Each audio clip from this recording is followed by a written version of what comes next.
everything very good evening. Okay, so let's start. Using all.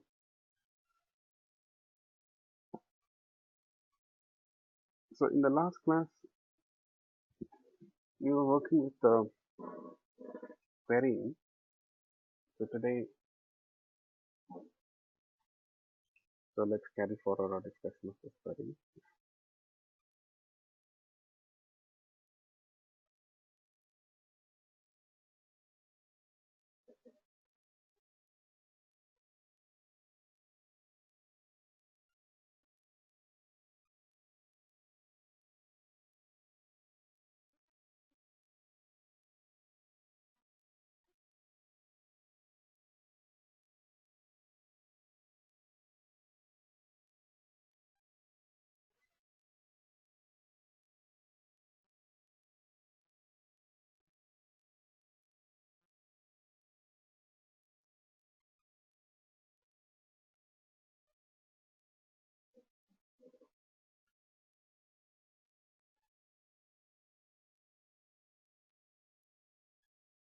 So we were talking about HQL basically. HQL is a query language.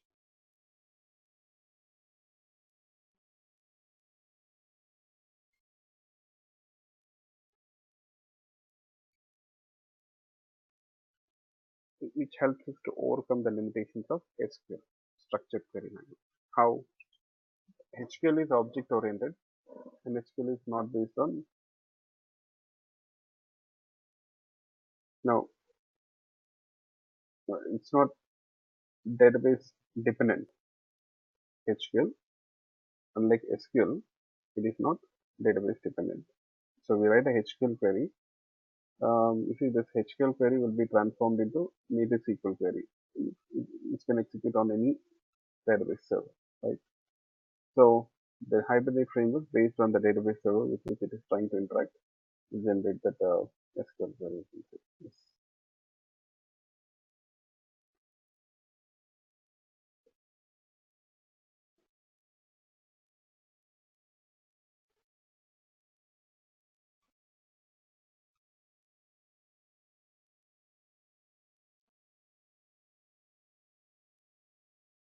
Here,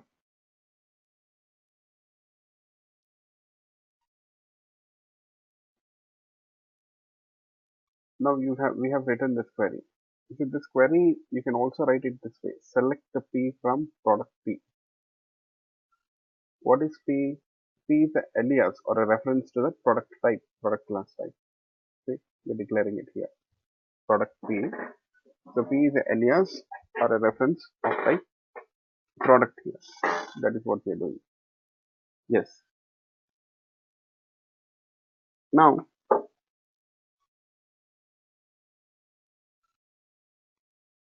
if you execute the query, you'll get the same results. You're fetching all the records here from the product table.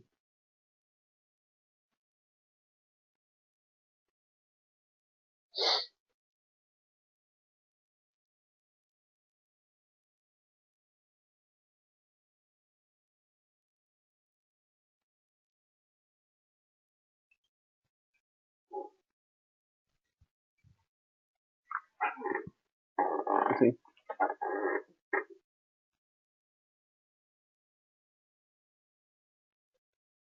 so you got the records. Fine. I have a question here. The product, is it the class name or table name?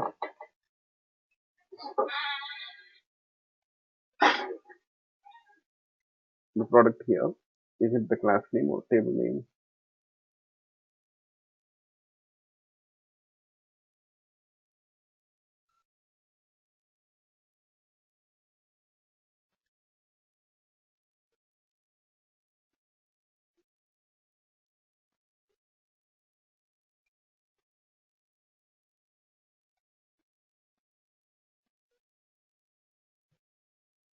It's class name, not table name.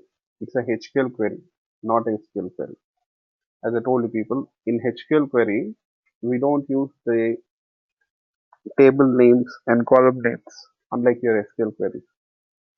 Here we use the class name and the properties of that class to query the database. It is object-oriented query. Okay, hope you got it. So this is not a SQL query, it's a HQL query. Fine. Next, what if I want to filter the records? What to do?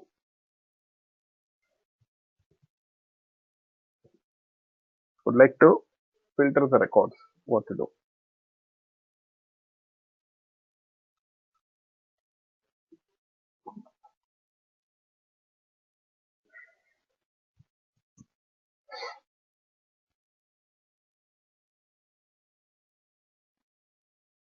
Use criteria?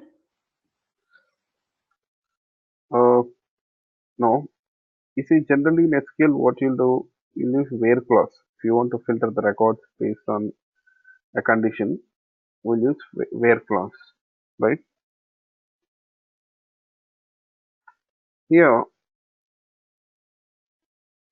when it comes to this HQL, how will you write that conditions? Here also we can use where clause. Here also we can use where clause, you can say. Yes. See, for suppose I want to fetch all the records whose ID is greater than 110, let's say. The records whose ID is greater than 110. Select P from product P where P dot ID is greater than 110. See, here also you can use the where clause the same way. Select P from product P where P dot ID, the product ID, is greater than 110.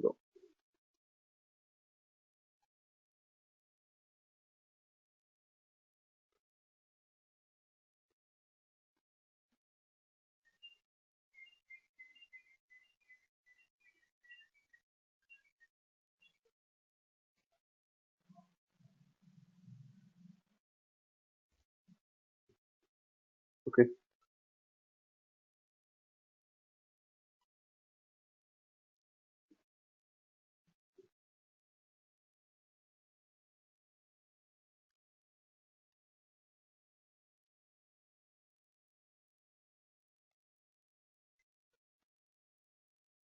Now let me run this code.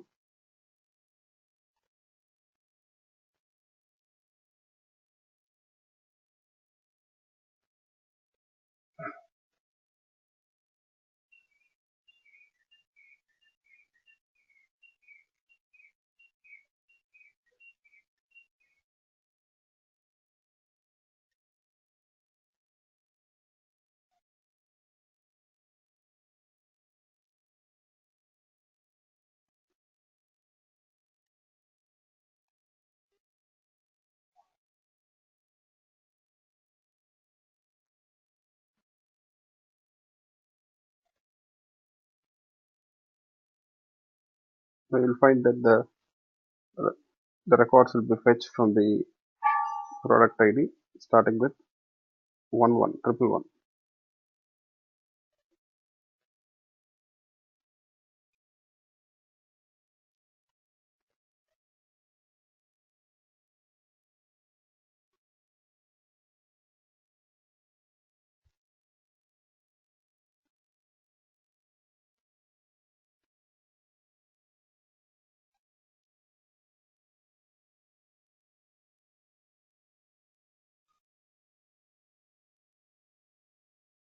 Okay.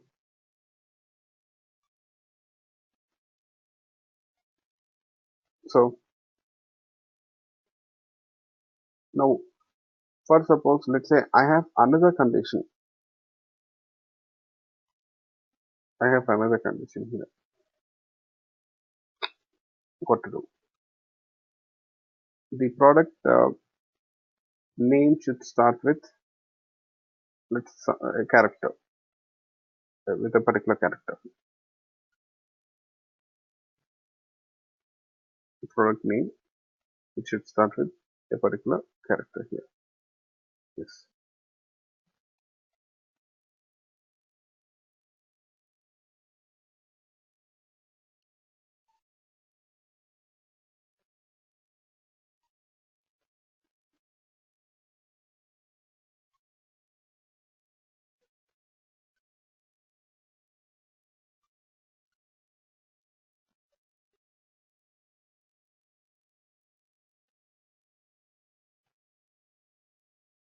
So generally in SQL, what you'll do now, you have to specify two conditions. So what you'll do in SQL,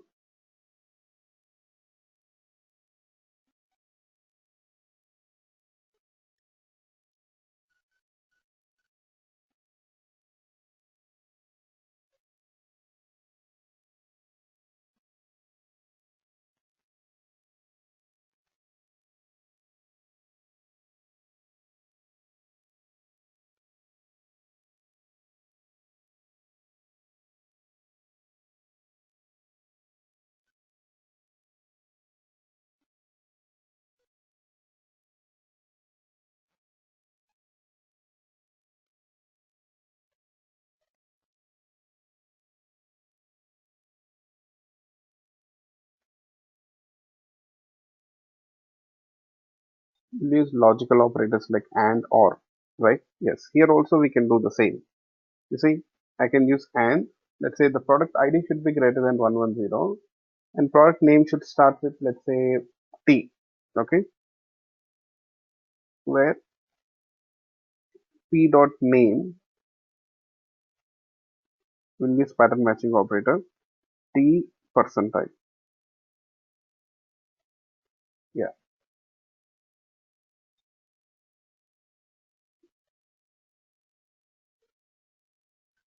you see here,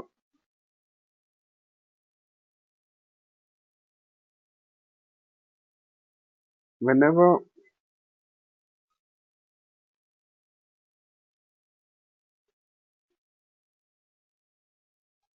we execute this query, it will fetch the records whose ID is greater than 110.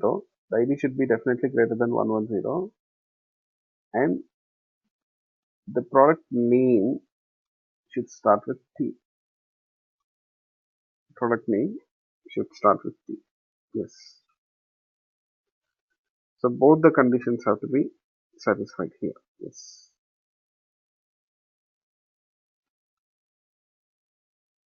Only those records which satisfy both the conditions will be fetched here.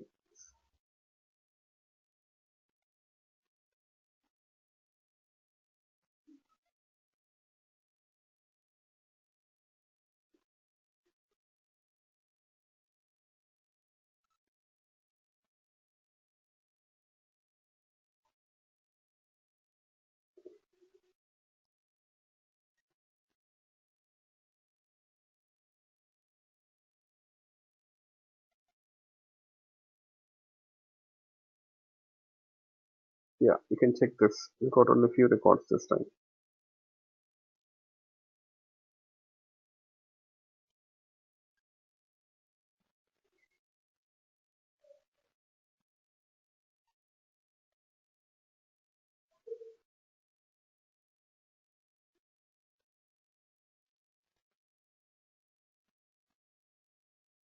Okay.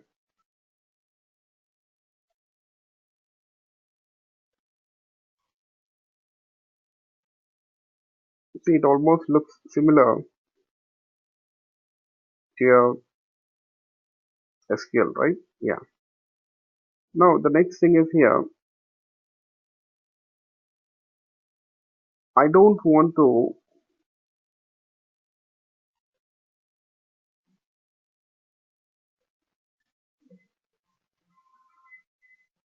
hard code the values here. You see in the query we are hard coding the values.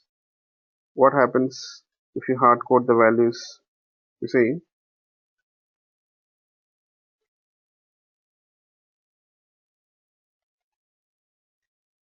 this query, it won't be reusable. The query is not at all reusable, right? That is a problem with this query now. It is not reusable. Yes.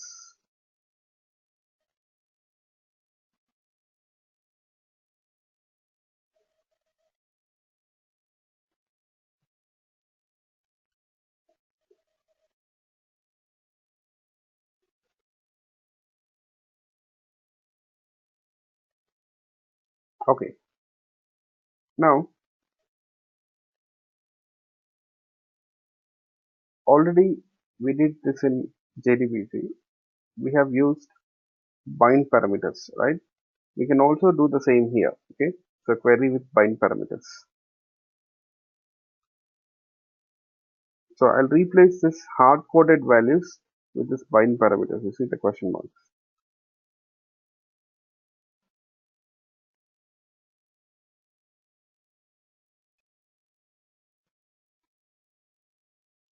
Okay.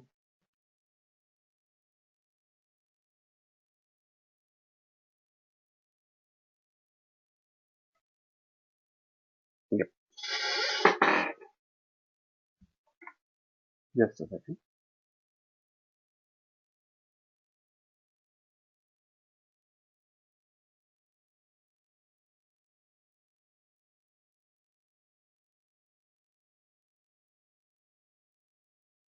Yeah. Now you see these are positional bind parameters, I can say. If you remember in JDBC, the index of the bind parameter it starts with yes, it starts with One. 1. Here it One. starts with 0. You'll find that here the index starts with 0. Yes. So in the index of the first bind parameter, you'll find that it is 0. In the index of the second bind parameter, it is 1. Yes. Now we have to assign the values to this bind parameters using the index values here. That is what we need to do. So let's try to do that. Yes. Query, you use this query object here. Query dot set parameter. Use this method set parameter. And in the set parameter here, you see the set parameter, it takes two parameters, I can say. Set parameter, it takes two parameters. First is the index of that bind parameter, index value of the bind parameter, and the value. It's a 1, 1, 0. That's it. 0, it indicates the index. That is the first parameter. The second parameter is 110, the product ID, I can say. Yes.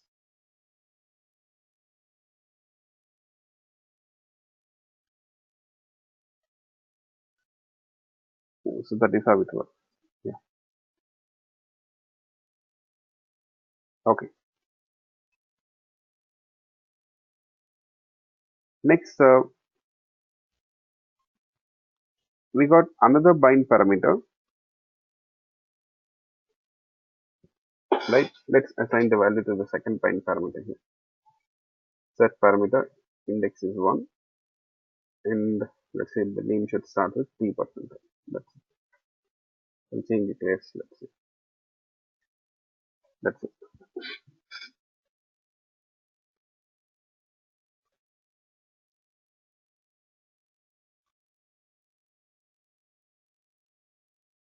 So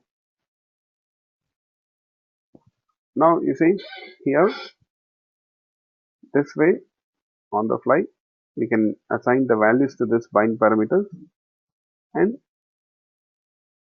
you can execute this query now. Yes, these are positional bind parameters which you're looking at here. Positional bind parameters. Okay, let me run this code. But sir, here also now you are giving the hard-coded values only, right, sir? In the program, you are giving the values, right?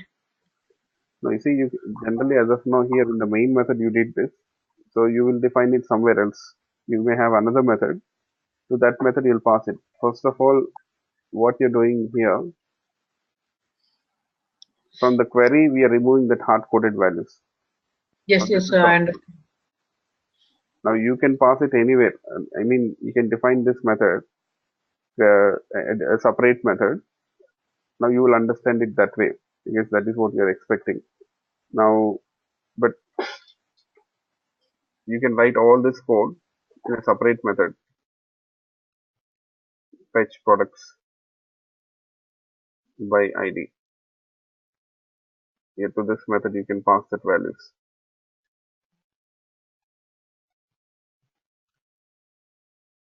The input values you will get it from the client. Maybe you're expecting this. But now it is same thing. I'm sorry, I have to divide it here.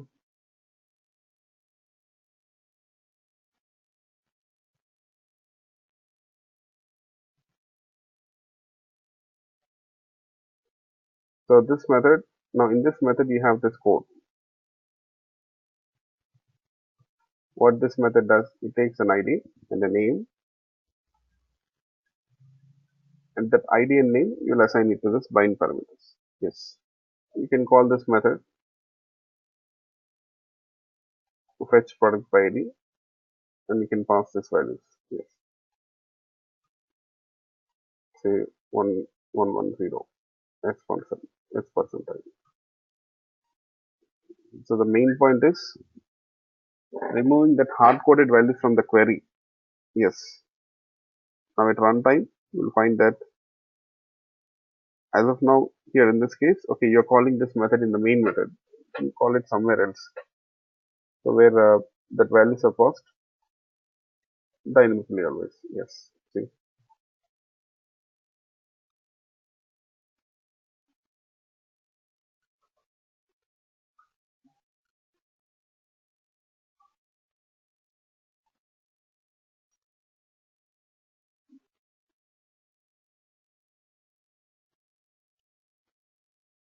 that's it.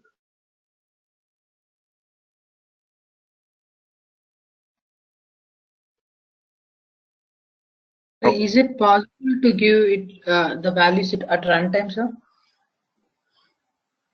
At runtime, in the sense, okay, you can do it by using a scanner or something from the keyboard. But you know Mm. what? In your college or school, you will learn keyboards. You don't need keyboard now. Don't worry about it. So later on, when you go to web applications, there you will see from the client, you will get the content. Okay. Okay, good. Just I have a question. Thank you, sir. From the web applications or from other clients, you'll get the code, you'll get the input for those methods. Yeah. You see, this is not an academic. I don't want to teach you people, keyboards and all, reading the input from the keyboard. You'll, in fact, in your real-time applications, you'll never read the data from the keyboard. Forget about it.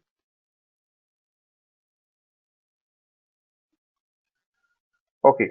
So just wait till we discuss about web applications. There you'll come to know how to get the data on the fly. That's it. But that is not the concept now. The concept is, yes, making this query, you have to understand this point first. We have made this query reusable. Now this time, you see, you can call this method any number of times by passing different input values. You can assign those values to the bind parameters and execute the query with different inputs. That is the point which you need to catch here. Yes, that is what I'm expecting. That is what the whole concept is all about. Yes, the bind parameters. So first of all, I want you to understand that. So what we did, we have made this query reusable.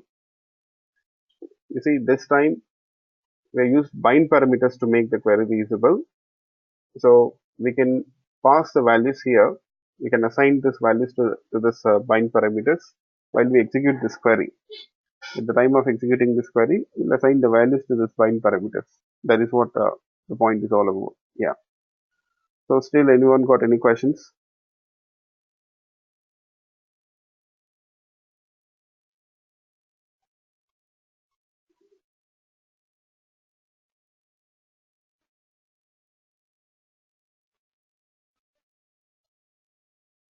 Okay. So now you see these are indexed based bind parameters, but you will find that you have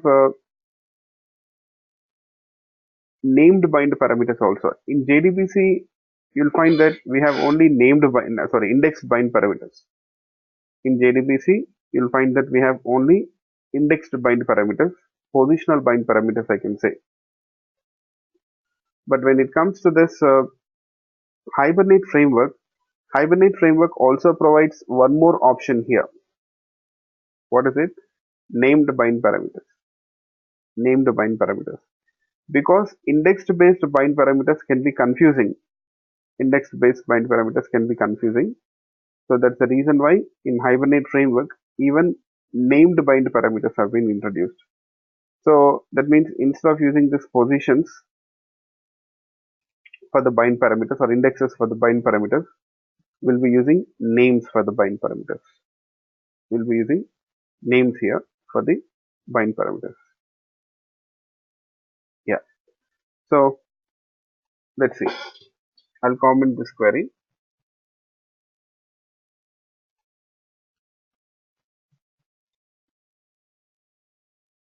Now,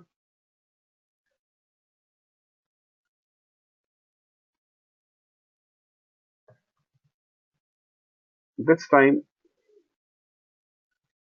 in place of question marks, I'll do this colon PID, let's say, colon P name. You know, in the query, wherever you see a colon and followed by that colon, you'll see a variable name. See, in this case, it is PID. PID is just a bind parameter name, I can say. PID is a bind parameter which has got a name. What is the name? PID. Yes, this is the name. The bind parameter name is PID. So we have another bind parameter colon P name. Colon, you see, always the bind parameters in the query, they'll be prefixed with colon. That is how you can identify the bind parameters. Even the query processor in the framework, you'll have query processor which will be processing this query. So that query processor, how it will identify this queries, how it will identify this named bind parameters using this colon itself. So whichever variable name is prefixed with colon, okay, or followed by the colon, you will always have the bind parameter name. Okay, it assumes it as a bind parameter itself. Yes, it will treat it as a bind parameter. Yeah. Okay. Now, what are the bind parameter names? PID, PName. You should not consider colon again here in this case. Okay. Yes. PID, PName. So we have two bind parameters. How will you access them? This time you can access that bind parameters with the names.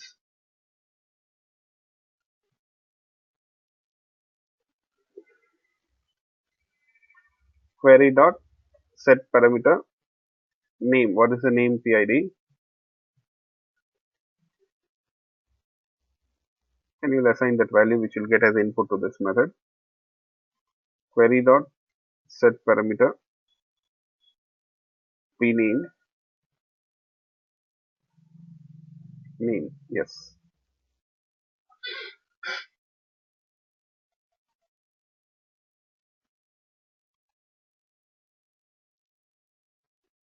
Okay. So this time you're accessing the bind parameters with the names, I can say, using the names for this bind parameter. Yes.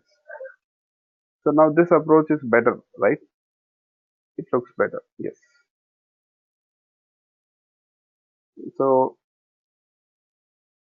because it is easy for us to remember this bind parameter names, and we can easily relate them based on the names.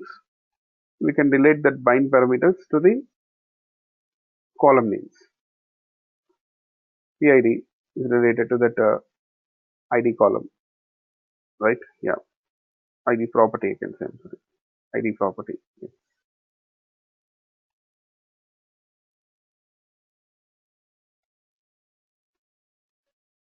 Okay. Now I'll execute the query.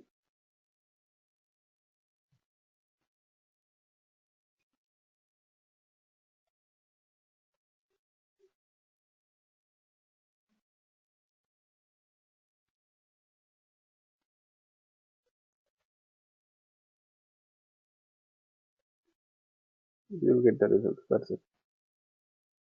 Okay. Now we can also use another logical operator. What is it? Or logical operator. This time, which records will be fetched? This time, how the records will be, you know, filtered here.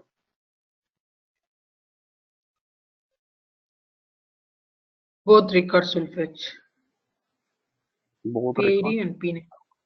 Mm, whose value is some. Even if one condition matched, the records will be displayed. yeah, all the records which satisfy any one of the conditions, or I can say the records which satisfy any one of this condition here. Those records will be fetched.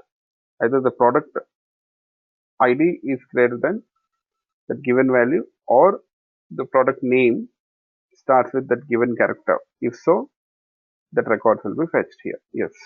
If any one of the condition is satisfied, that's enough. So the records will satisfy any one of the conditions. Those records will be fetched here. That's it. Okay. So any questions in this regard?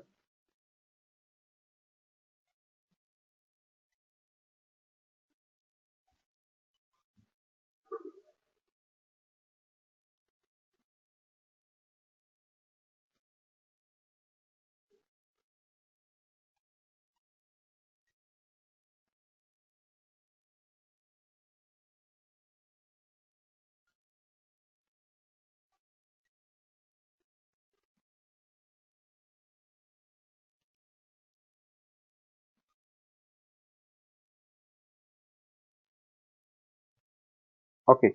Good.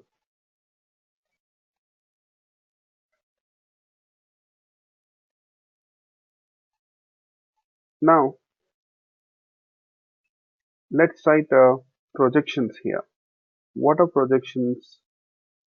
Projections means fetching the record partially, not the complete record. Okay. Projection is all about fetching the record partially. Yes. Fetching the record partially. So for example, let's see. Let me define another class here.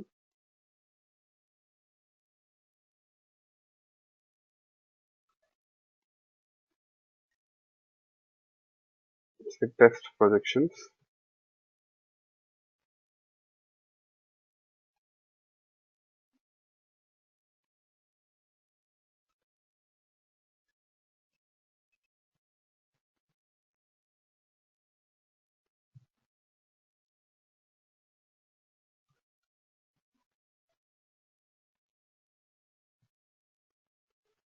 So far we were trying to fetch the complete record. So I don't want to fetch the entire record. Let's say I want only name and price, product name and price. So what to do? See, session dot create query, select p dot name, comma p dot price from product P. Yes.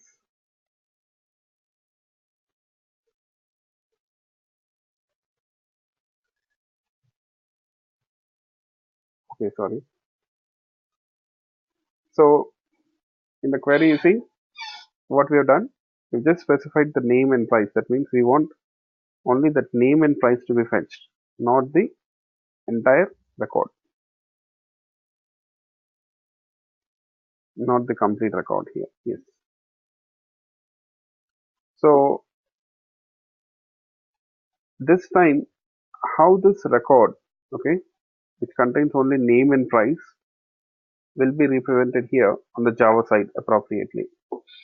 How that record will be represented appropriately on the Java side. Yes.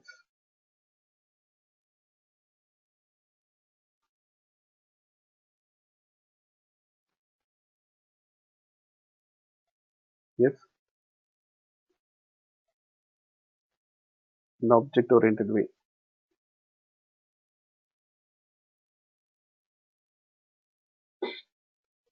For each row, you'll get name and price, only name and price, not the complete product record. Yeah, how it is represented here on the Java side. For each row, you'll get two values.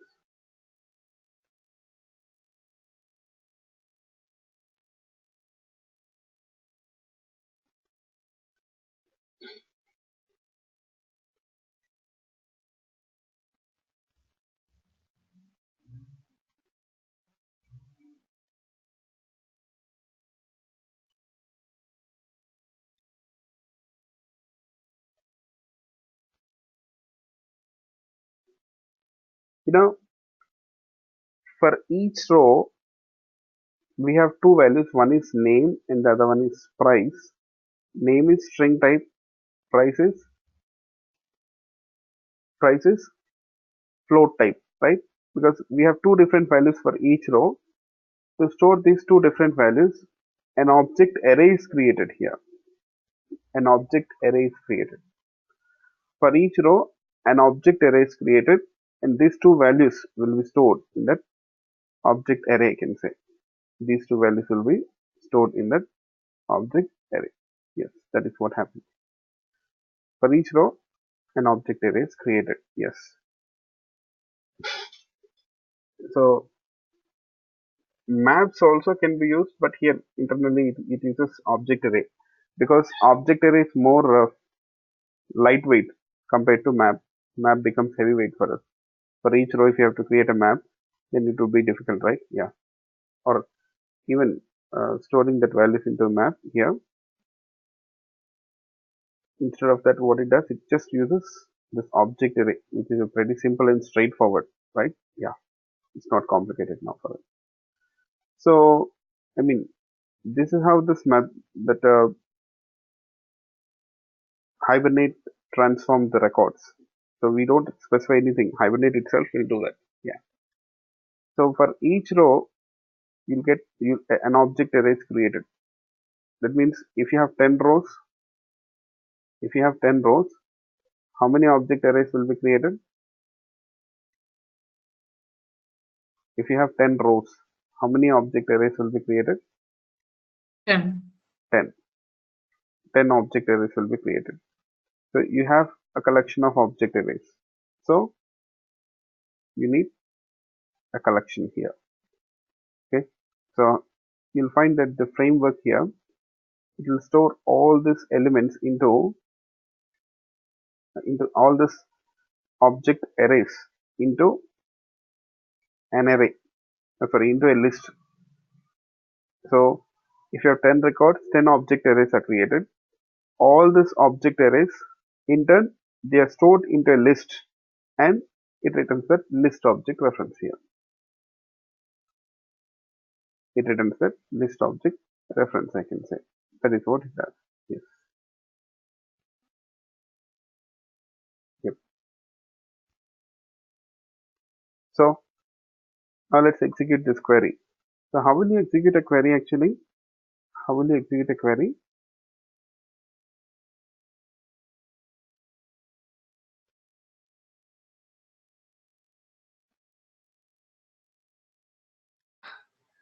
Execute update.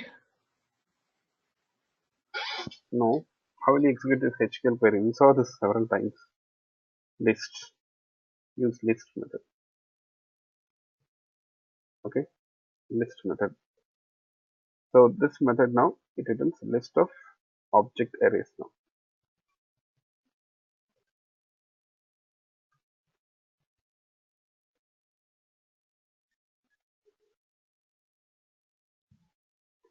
You'll get list of object arrays where each object array, it holds one row data. What is the row data? Product name and price. Okay. Product name and price here. That's it. Yes.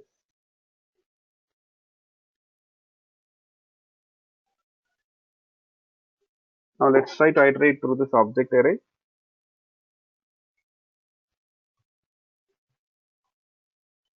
Objects of 0. At 0th index, you'll have name, and at first index, you'll have price. Why name at 0th index? Why not price at 0th index? Because the order in which we have specified the property names, in which order we have specified the property names. First, we have specified that name and then price next, right? In that order itself, the elements are also stored in that object array, I can say. Yes. Okay. Now we are done. Let's close the session. Session.close, and let's also close the session factor. That's it. Okay.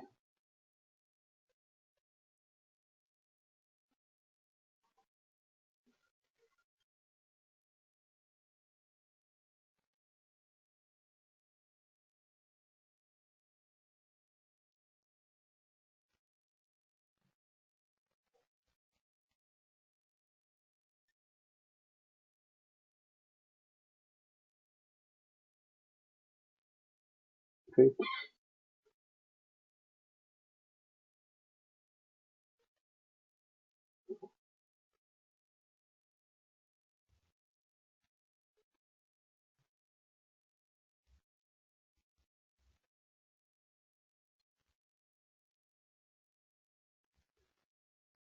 So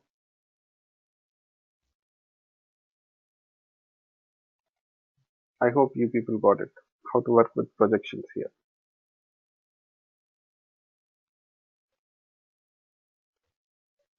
So any questions?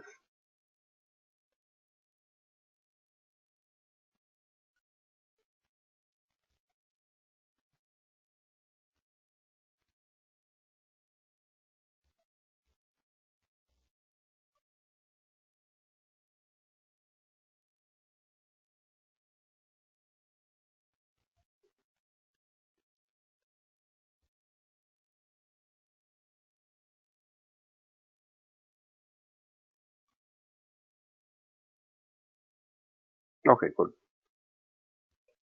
So the next thing is here we'll talk about aggregate functions. So when we talk about SQL queries, generally we'll be executing aggregate functions also, right?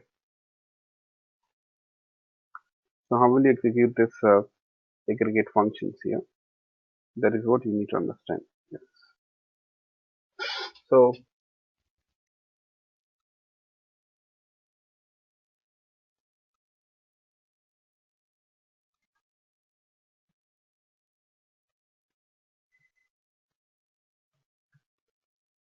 I'm doing this because I want to make sure that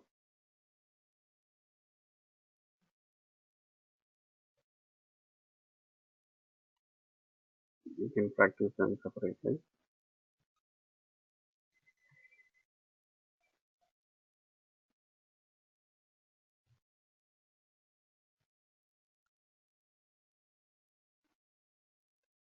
Now you're familiar with aggregate functions, right? Like max, min, average, sum, count. So aggregate functions always they operate on a particular column, on a specific column. So that is what aggregate functions will do always. They operate on a specific column, you can say. So, you know, in this case, what I want to do is you have price column, right? From the price column, I would like to read the maximum price.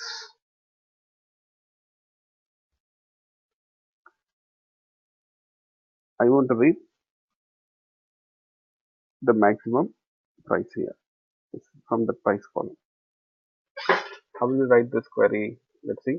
Session dot create query. Select max of P dot price from product P. So this is the query which you got here. Yes.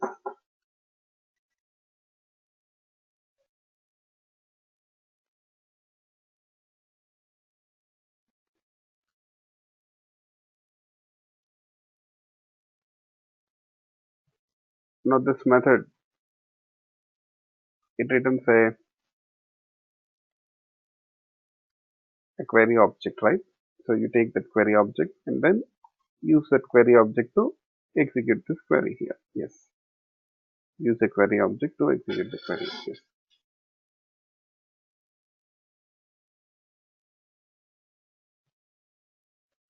So as a result of executing this query, what you will get to specify the type here. What type of Java value will get as a result of executing the query. Always we are doing it, right? Here also we need to do the same. Yes. So what do you people think here?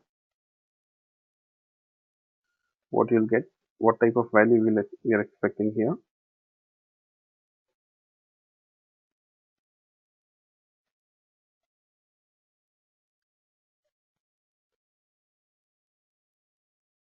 Single object.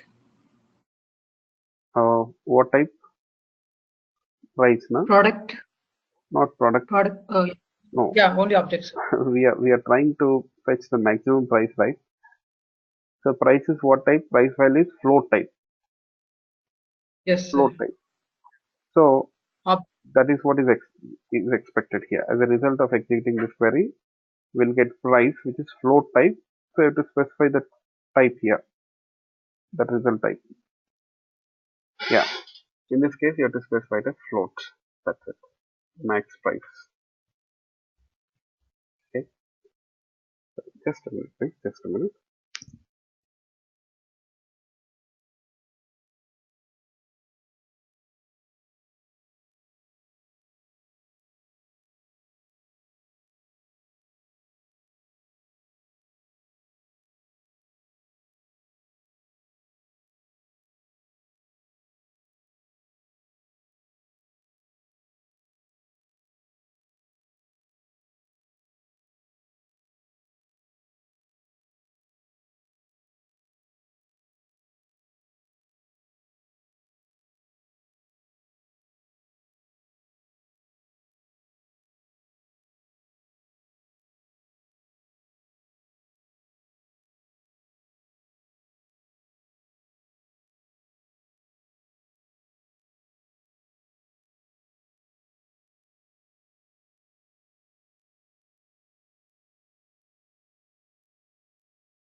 Yeah, I'm sorry. So yeah, this time, so we are going to get this price here. You know, have you noticed it? Our query now it returns only a single value. Yeah. So how will you execute this query? Can we use list? You can use list, but you'll get list here. The result will be stored in the list. The price will be stored into the list. We don't want a list here, right? We just want single value. So what to do? See, whenever you have this kind of query, which returns a single value or a single record, single row or a single record, in that case, what you will do? You will use, sorry, you'll use unique result method. Use unique result method. So you'll get that result here appropriately. Okay. So this way you can execute a query which returns a single row or a single value here. Use unique result method.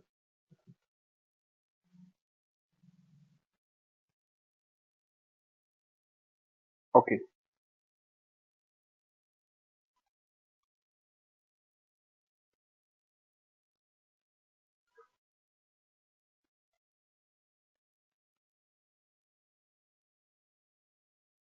Let's print this value.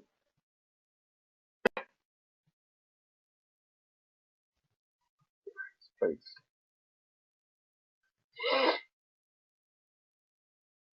Close the session.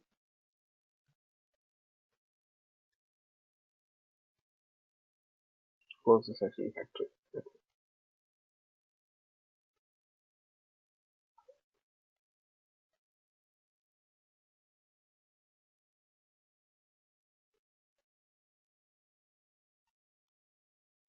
See, have you noticed it on top? You got the SQL query which is generated for this particular query. Yes.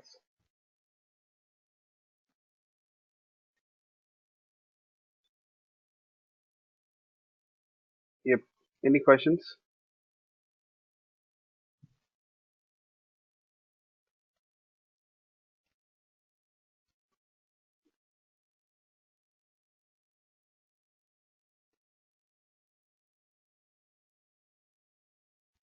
Now you can similarly try executing the other aggregate functions also. Okay, I will leave it to you people. Next, let's talk about joins. Joins. So in SQL, you got joins, right? So what are the different types of joins which you have used? Yes.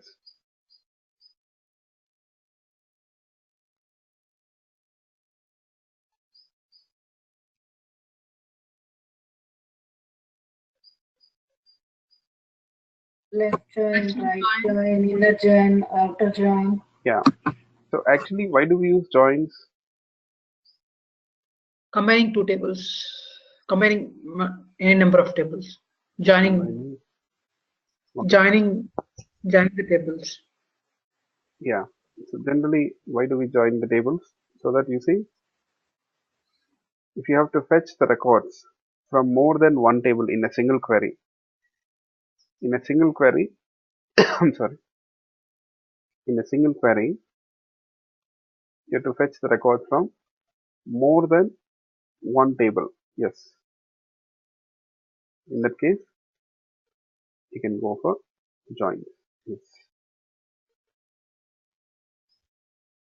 So joins helps us to merge or join multiple tables and fetch the record from those tables. Yes. Okay, fine. So now we have this product table. Now we need an associated table also here, right? Yeah, I have supplier table, but I don't have an entity class for the supplier. So let's do one thing. Let's create an entity class for the supplier here. Okay, yes.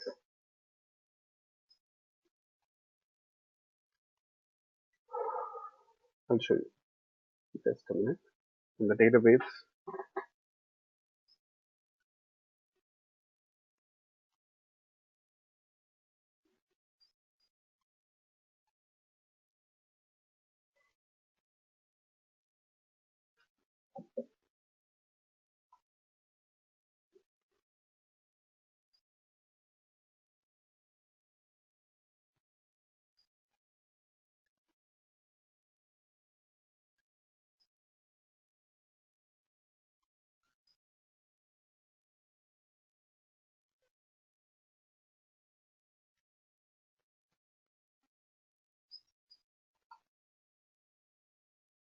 we got product table. See, products are supplied by the supplier. And you see, you have a separate table called as supplier, in which you got this supply details. I can say you got a separate table called as supplier, in which you got the supply details.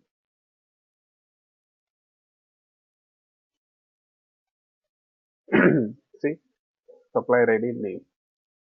How these two tables are associated or linked here? You see, these two tables are associated using that foreign key column, supplier ID, which is in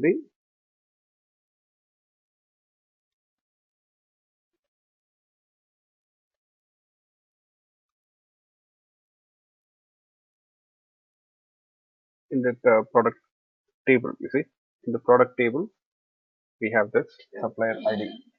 This supplier ID is a foreign key column, which refers to the primary key of the supplier table. I can say it refers to the primary key of the supplier table. Yes.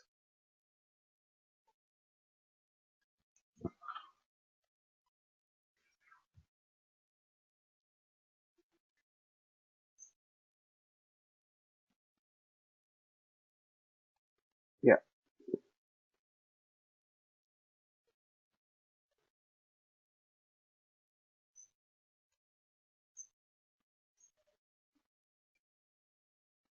I'm sorry. Now you check this data carefully. Check this data and tell me what is the association between product and supplier.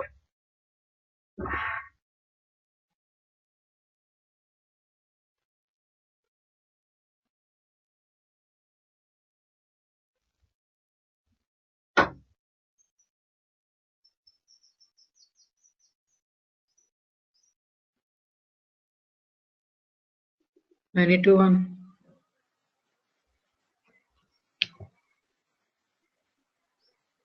Many to one. Okay.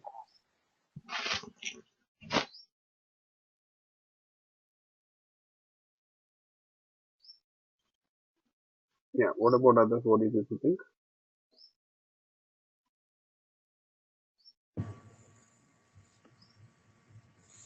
It should be one to many. One to many from product's perspective. And product.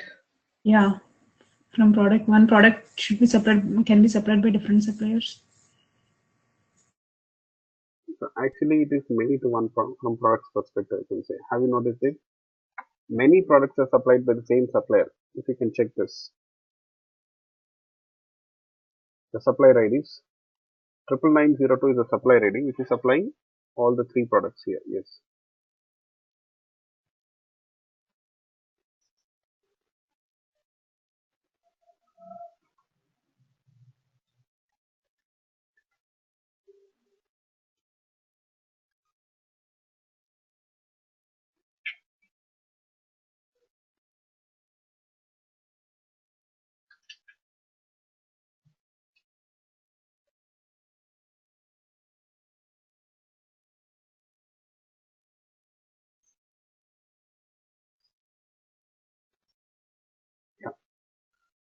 And from the products, from the supplier's perspective, it is what type of association?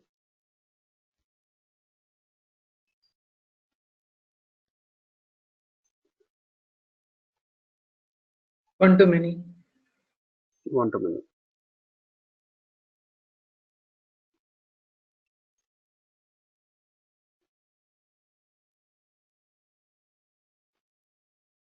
One to many. Yes, that's right. So let's quickly try to add this association, because here I have the data in these two tables a lot. So I'll be using these two tables. I understood the association. Let's quickly define this supplier class here. Annotate it with the entity in table annotations.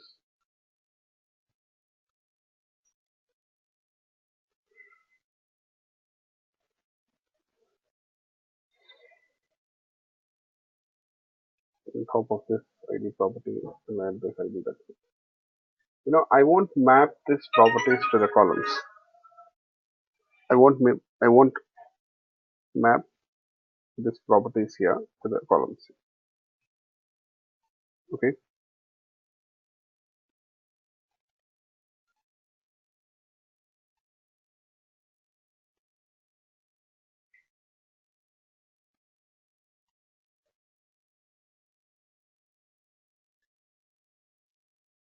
The table name. Why I'm not mapping these properties to the columns here? Because the property names, ID and name properties which you got here. You have ID property and name property. This property names are same as the column names in the table. If you can check this in the supply table, you see you got this columns, right? Here they are same. The column names are same. Yes.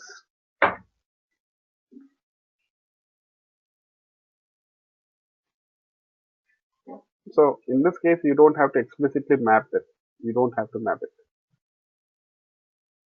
By default, Hibernate framework will assume that if you don't provide the column mappings, Hibernate framework will assume that the property name and the column name are same.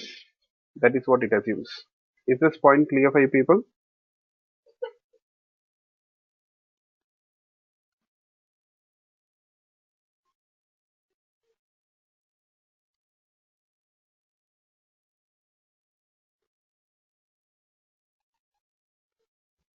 Yeah, all of you. So hope you got this point right.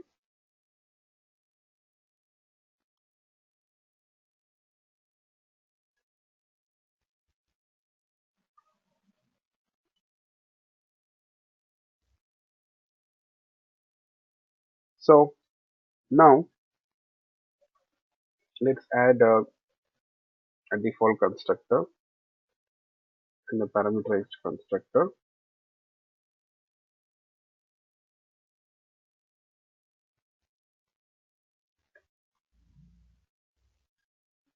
And we'll add getters and setters here.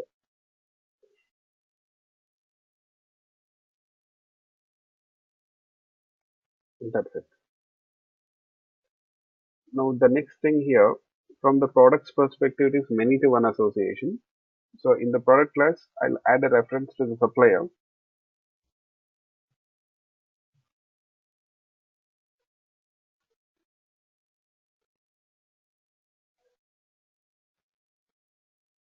Let me add a getter and setter for the supplier property.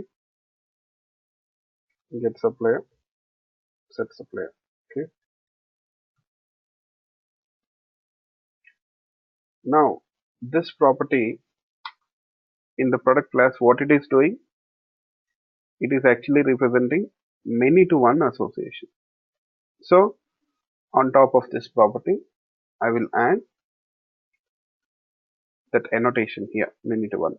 I'll add this annotation, many to one. Okay. So let's do that. At the rate many to one.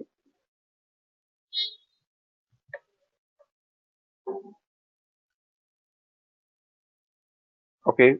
On the Java side, you see the references here. they represent the associations, right? How about the database side?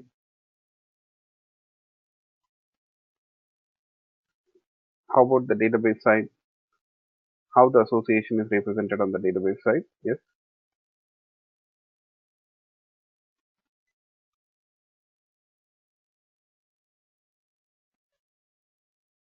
Primary key, foreign key. Foreign key column, right? So foreign key. And how will you specify that foreign key column details here? You have to specify them. Hibernate should understand, right? How this association is represented on the database side.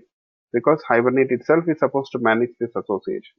I mean, itself is supposed to fetch this records, right? Product records and associated supply records from the database if required.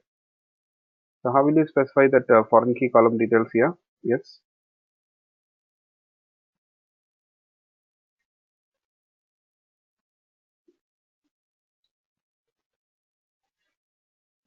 No, here to the Hibernate framework, we have to specify that foreign key column details. That is what I'm saying. By using the join.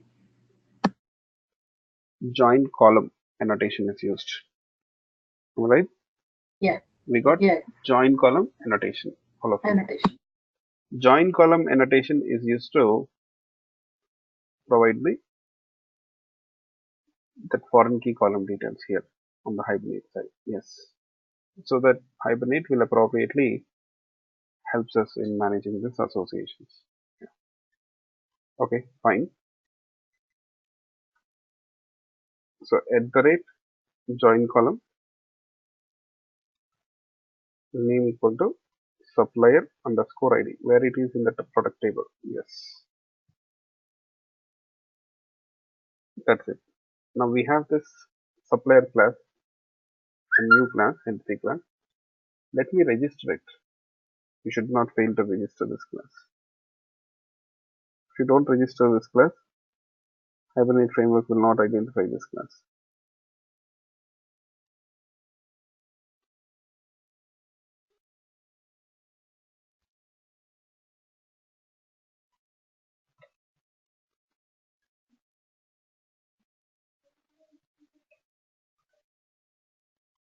Supplier.class.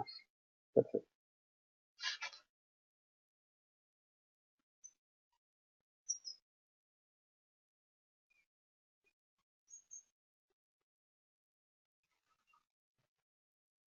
Okay. Now we are done registering it.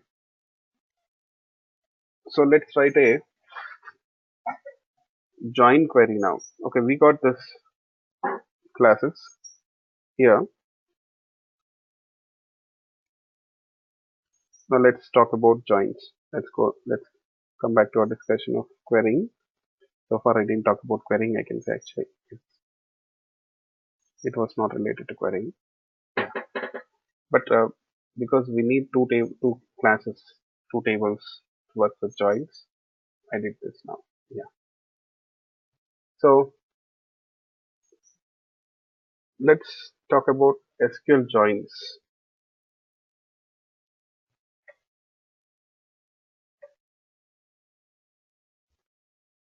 So you have inner join.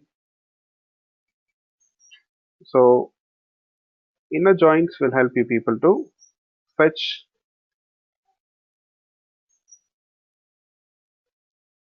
the records here by joining multiple tables from more than one table, I can say. So in our, for example, you see, in our case, we have product and supply tables. Now what I want to do is here, I want to fetch the product record. Along with the product record, I would like to also fetch the associated supply record. Along with the product record, I would like to fetch the associated supply record. Product and supplier, both the records. So what to do?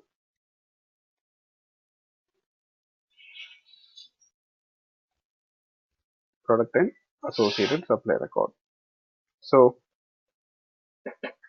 for this purpose,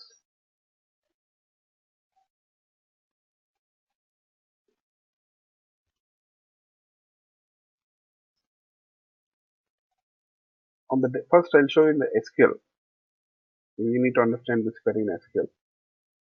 So let's say here, and I write it here. See p dot star, comma s dot star. P and s will be aliases from test dot product p inner join. You have to join these two tables now. Test dot supplier s on a join condition where this product ID where the supplier ID in the product table matches the supplier ID in the supplier table. Yes. So there is a common column, right, between these two tables, supplier ID column. It's a common column. So I'll write the condition this way. P dot supplier ID matches S dot ID. That's it. So P dot star means we want to fetch the complete product record, entire product record. S dot star means complete supplier record.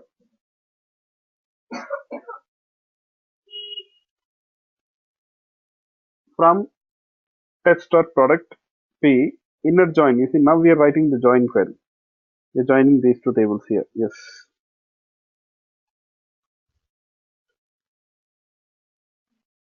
You know what?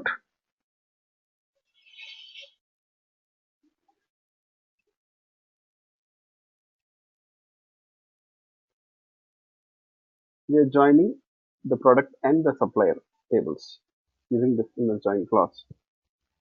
Now we want to fetch the records, those product records with the associated suppliers where this condition is satisfied, where the supplier ID of the product record matches the supplier ID of the supplier record. So this is how you write the query. Now let's run this code doing the query.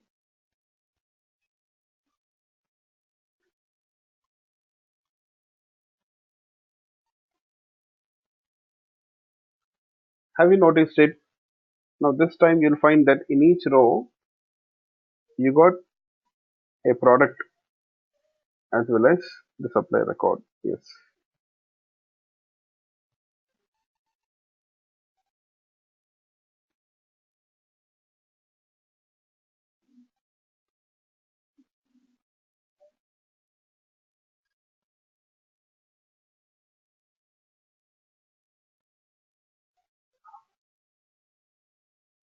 See,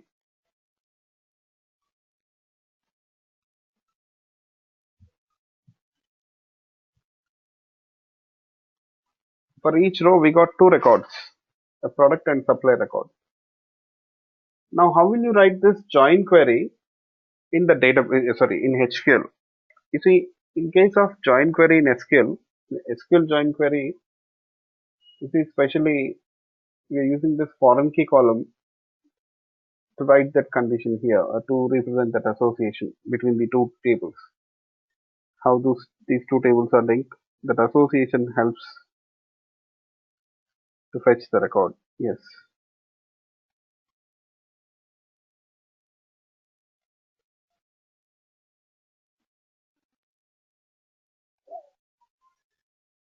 Okay.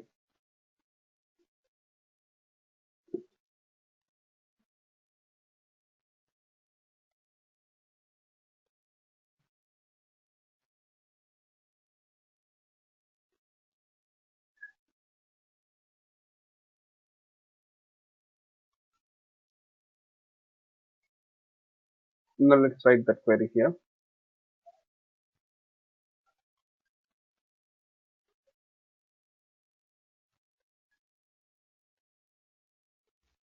Test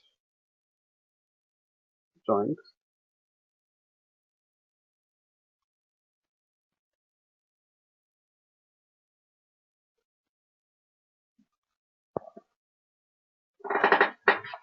Just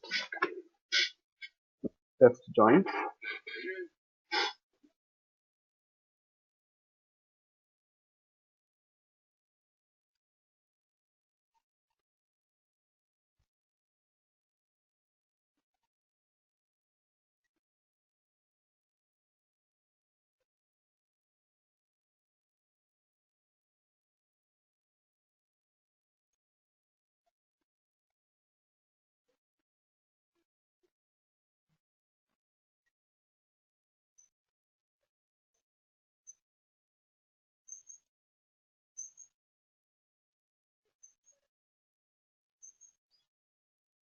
create query, select P comma S from product P. Okay, now you see on the SQL side we have foreign key column to represent the association between these two tables, right? But on the Java side, how the association is represented, what do you people think? On the Java side, how the association is represented? Yes.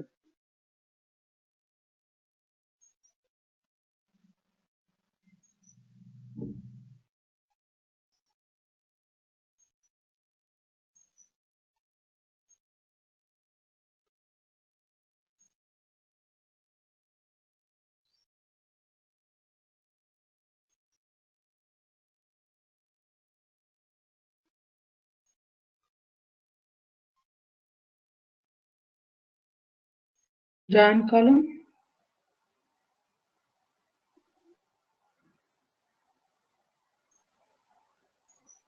On the database side, no, we use foreign key columns. On the Java side, not join column annotation. How do we represent the associations between the objects on the Java side?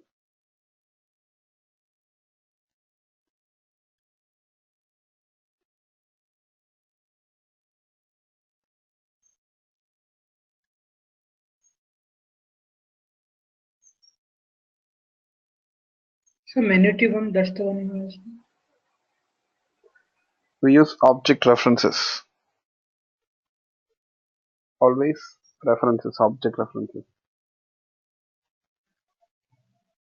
On the Java side, object references are used to represent the associations, right?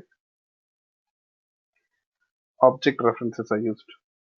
So in the product class, you see, we have a supplier reference variable. This reference here, it represents the association between the product and supplier.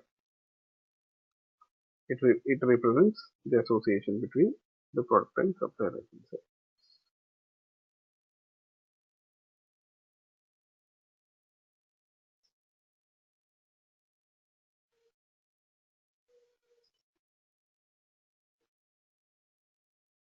Okay.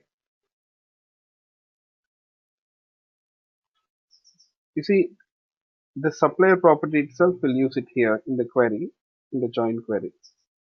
Inner join. In the product class, we have supplier property. P dot supplier. Yes, that's it. The supplier reference variable in the product class, P dot supplier. It represents the association between product and supplier. So just you have to specify the property name here. That's what you need to do. That's all. This is your join query here. So no foreign key columns. We don't have foreign key columns on the Java side, right? Only object references are used to represent the association. So you'll get a query object. Yeah. Now I have another question. So this is what you need to think about. So this time, you see for each row, you're getting two records. Each row, you're getting two records, one product and one supply record, right? So how this data will be represented on the Java side? How this data is represented on the Java side? What do people think?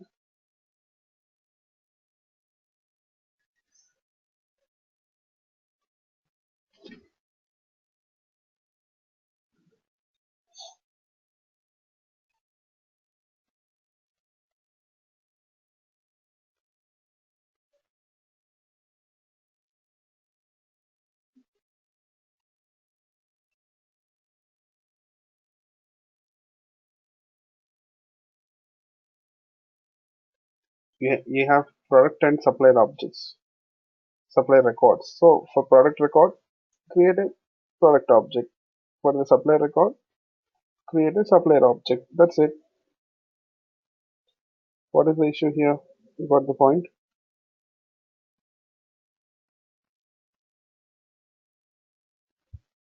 So for product record create a product object. For the supplier record, create a supplier object. That means for each row you'll have two objects. These two objects in turn, they'll be stored into an object array. Again, you'll get an object array here. Yes, object array.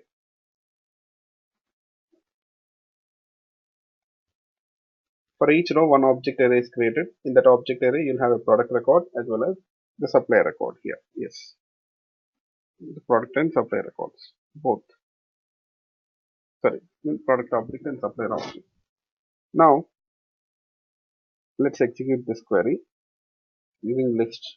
Now you'll get list of object arrays. For each row, one object array will be created.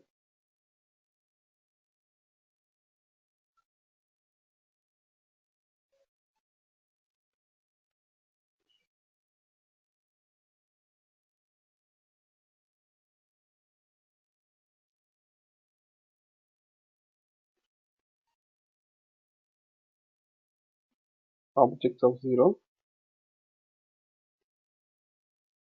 At 0th index, you'll have the product object.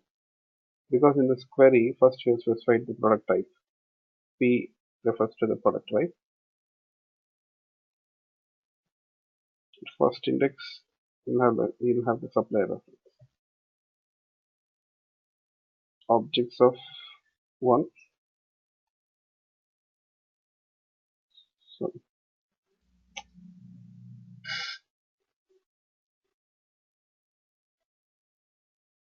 objects of 1, you'll get supplier.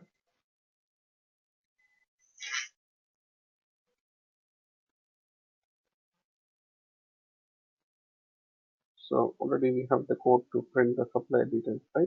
And copy this code.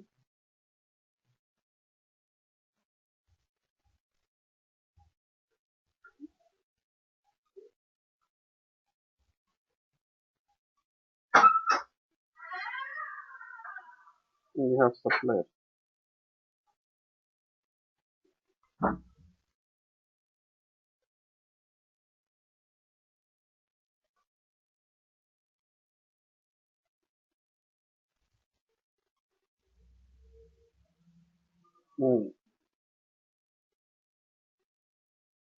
So these are supplier details.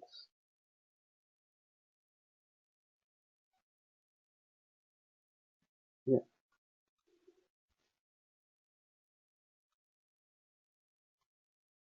and you can check this here once. So get an object array. In that object array, you have the product object and the supplier object.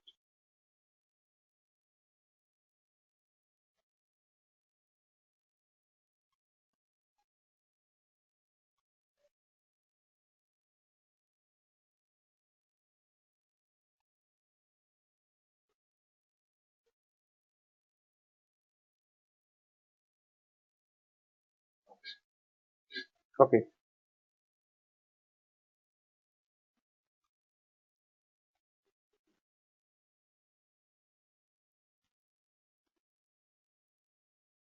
so let me run this code.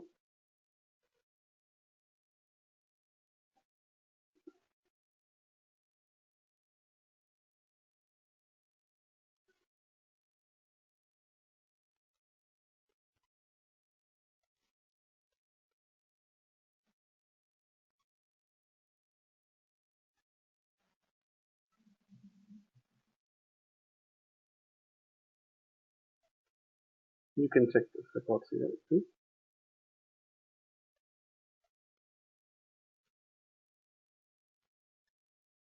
You got the product as well as the associated supplier details here.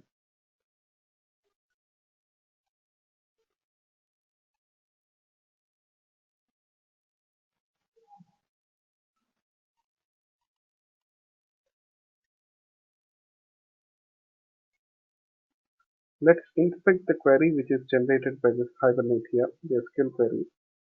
If you can check this on top, you see product inner join supplier on condition. You see this query, it looks almost similar to the query which you have written in SQL. So I mean the Hibernate query is transformed into SQL query.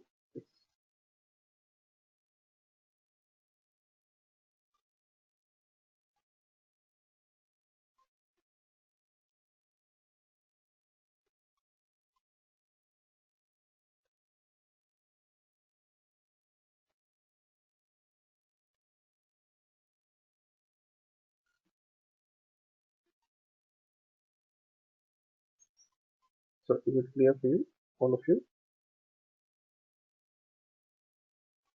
how to write a join query in HQL?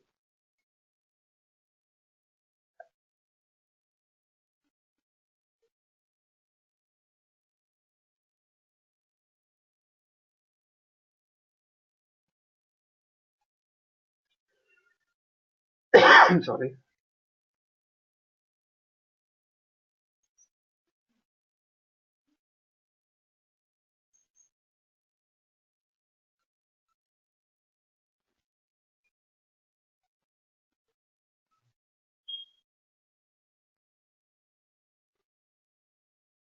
Okay. How about left and right outer joins?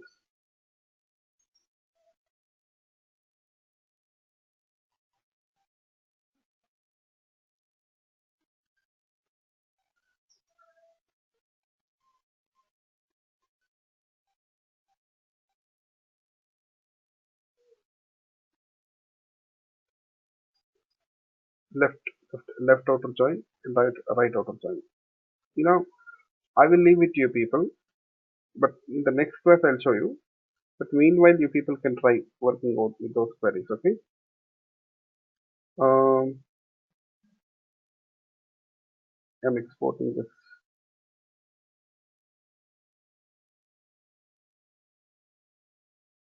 Just a minute.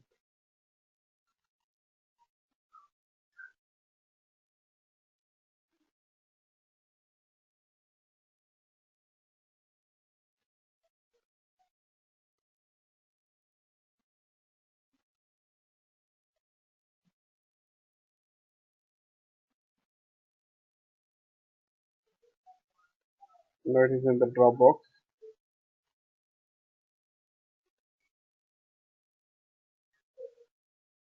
so I won't be able to check this. Try to work with it. Okay. Yeah. I'll stop it here today. Okay. Let's meet on Monday at our regular time again. So there is no class tomorrow. Again, we'll meet on Monday at our regular time. Okay. Enjoy your weekend. Bye bye. Yeah. Happy weekend. Okay. Please just drop me a mail, Rama, so that I won't forget. Yeah. Okay. Thank you. Bye bye.